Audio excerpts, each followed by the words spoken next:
Sinisiguro ng pamahalaan na lahat ay makakabilang sa inclusive growth. Kabilang na dito ang paglikha ng mga trabaho at pagkakaroon ng kalayaan sa gutom ng mga Pilipino. Narito ang ulat ni Rocky Ignacio. Hindi naging malinaw sa mga Pilipino ang salitang paglago ng ekonomiya nitong nakalipas na ilang dekada. Tatlong dahilan kung bakit mistulang naging bulag ang pangkaraniwang Pilipino sa usapin. Una, marami ng karatig bansa ang naungusan pa ang Pilipinas. Halos hindi maramdaman ang biyaya ng kaunlaran ng marami. At ang talamak na katiwalian at korupsyon, pati ng pagkwestiyon sa legalidad ng liderato. Simula pa noong 1981, halos 3% lamang ang nagiging paglago ng ekonomiya ng Pilipinas kada taon. Mababa ito sa post-war growth rates na naitala ng iba pang ASEAN economies. Hindi nga po nauubos ang mga Pilipinong handang makiambag na siyang ugat ng pagbabagong tinatamasa natin ngayon. Ang strategiya, sagarin ang oportunidad para sa lahat, lalo na para sa mga mas nangangailangan. Hindi natin pakay maghintay ng trickle down. Hindi pwedeng baka sakali o tsamba lang silang daratnan ng mga biyaya ng kaunlaran.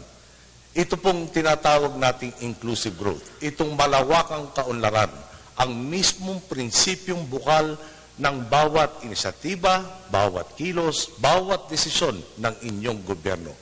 Ang may iwan na lamang ay ang ayaw sumama dahil hindi sinamantala ang pagkakataon. Inclusive growth. Ito ang sentrong reformang pangkaulanan ng Aquino administration. Pero paano nga ba maiintindihan ng publiko ang salitang ito ng gobyerno? Katulad ng isang silid-aralan at graduating students, tatayong guro ang gobyerno. Bibigyan ng pantay na tulong ang mga mag-aaral para tiyakin na sabay-sabay na makapagtapos ng pag-aaral. Ganito ang tinatawag na inclusive growth. Ipagkakaloob ang pantay na tulong sa mga nangangailangan bangon sa kahirapan at walang maiiwan sa kaunlaran hanggang sa kanayunan. Nakasentro ito sa pagpapalakas ng human capital, pagbaka sa kahirapan at paglikha ng maraming trabaho. Sa ilalim ng Aquino administration, target na inclusive growth ang pagtaas pa ng gross domestic product ng 3% o ang 7 hanggang 8% GDP kada taon. Gagawin ito sa pagpapalakas ng ilang bahagi.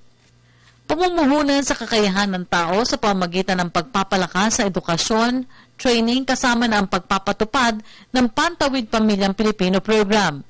Isaayos ang sistema ng gobyerno sa pamamagitan ng transparency at accountability, pagpapalakas ng infrastruktura sa ilalim ng Private-Public Partnership o PPP. Sa loob ng 3 taong pamumuno ng Administrasyong Aquino, nagtala ang bansa ng record high GDP growth sa 7.8% sa first quarter ng 2013. Bukod sa investment grade status, kinilala rin ng International Credit Rating Agency na Standard & Poor's ang Pilipinas bilang pinakamalakas na ekonomiya kumpara sa iba pang ASEAN economies, kabilang na dito ang dating nangunguna na Indonesia. We're happy that the is doing bigger. But it's also important for us to ensure that more people get a slice of the pie. That's what we call inclusive growth.